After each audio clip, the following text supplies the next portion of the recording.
Babeta Group zdraví do sveta a dnes si ukážeme, ako namontovať takýto parádny deflektor na babetu. V sade dostanete takýto set inštalačného materiálu.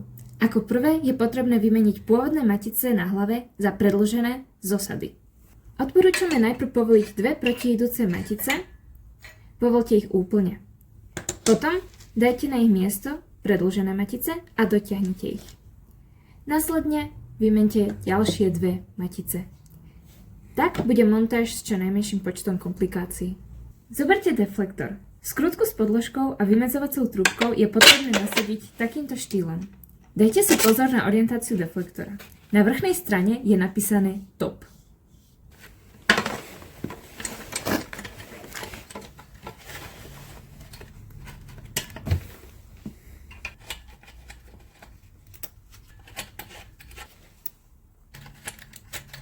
Skrutky zaťahujte do kríža približne na moment 8 až 10 Nm.